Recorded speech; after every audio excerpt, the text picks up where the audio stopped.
Back in 2019, hundreds of people took to the streets in Puerto Rico to demand the resignation of then Governor Ricardo Rosselló. Protesters demanded he step down immediately after a series of text messages between him and his close circle of powerful friends were leaked. Rosselló, who was on vacation at the time, arrived at the airport to be received by protesters brought together by the Colectiva Feminista en Construcción, a feminist activist group. The sentiment in the island only grew, with the small demonstration in the airport turning into a series of mass street protests that toppled his government in a matter of weeks. This was a culmination of furious rejection towards the mass corruption that is deeply rooted in our government. They were challenging a sitting governor, a political system from outside of the establishment that ruled the island, and they claimed victory when Governor Rosselló announced his resignation. I mean, simply amazing. Not the fact that it had to come to this. Not the exhaustion we all have towards the Puerto Rican government. You know, that siempre más de lo mismo mentality. But the power displayed on the collective people who simply had enough. This has been the greatest grassroots movement I have ever seen in the island. And yes, maybe we still have that más de lo mismo feeling since our government and its political parties are still corrupt. But the times are changing. There was a shift, however slight, when the people used their power, when they displayed their objection to a higher power, and publicly voiced their opinions to oust a governor who was not working for them. We are stronger together. We all have a voice, and we have a right to be listened to by those who claim to govern us. When people feel that their voices are ignored, they resort to drastic measures, some good and some violent. For example, on March 1st, 1954, 4 members of the Puerto Rican Nationalist Party, which included Lolita Lebrón, Rafael Cancel Miranda, Irving Flores, and Andrés Figueroa, traveled to Washington, D.C. and opened fire on the House floor. 5 congressmen were wounded. They were protesting for an independent Puerto Rico and ended up with 50 years in prison. One thing we know for sure, we have witnessed countless acts of violence in our past, from those who want the system to change and from those who want to keep the system in place.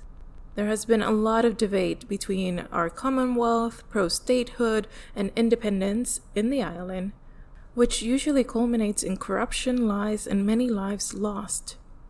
On July 25th, 1978, 2 young pro-independence Puerto Rican activists were brutally killed in a police ambush. This is what's known as the Cerro Maravilla incident. The 2 young men, accompanied by an undercover police officer posing as a fellow member, planned to set fire and sabotage several communication towers on the island to protest the unjust imprisonment of 5 Puerto Rican freedom fighters. The undercover cop had alerted the police to wait for them on the mountain top. Once there, the 2 young men were killed.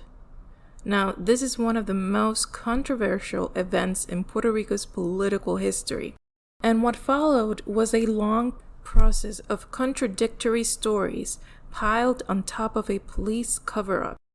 You see, initially the cops stated that they had acted in self-defense once the activists started shooting, with then-Governor Carlos Romero Barceló even praising their heroic actions to prevent a terrorist attack.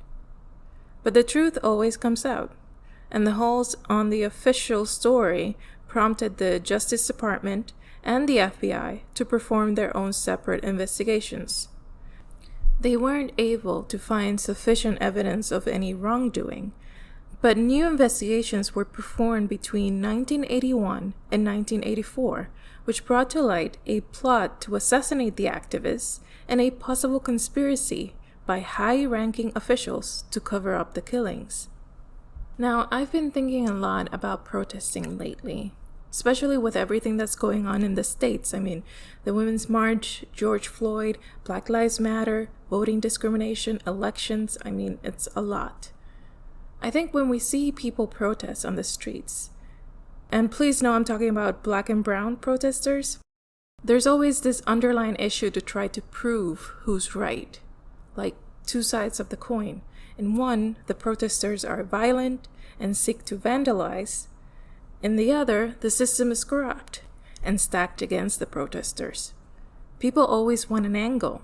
Demanding to pick a side, you have to pick a side, right? It actually makes me think of a line from the movie Ever After, which is, by the way, one of my absolute favorite movies and my favorite Cinderella live action. The line goes, "If you suffer your people to be ill-educated and their manners corrupted from infancy, and then punish them for those crimes to which their first education disposed them, what else is to be concluded, but that you first make thieves and then punish them?" I think about this quote because I have seen the shock and fear some people have when protesters take to the streets, because they break windows and vandalize some stores. In fact, they care more about these stores than what the people are protesting for. If the system is rigged against the poor, the different, the other, and they make it impossible for them to reach the highest levels of leadership where changes can be made, then aren't they just making thieves and then punishing them? Although I do not condone violence, and when I say violence, I mean to one another. I have no sympathy for a couple of Target stores that lost some revenue. I do know that protesting is the only tool we have left, the only tool that, as a collective, we can use to change what's unjust and for our voices to be heard. So until we all have a seat at the table, I see no reason to stop marching on.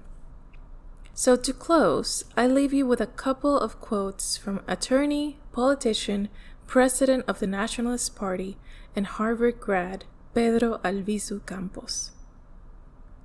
The first one: young people have a duty to defend their country with weapons of knowledge. To consult a nation if it wants to be free or not constitutes an offense. Free determination and the right to be free from colonialism should not be submitted to a referendum. And finally, when tyranny is law, revolution is order. To all my fellow activists out there, I hope you keep marching on.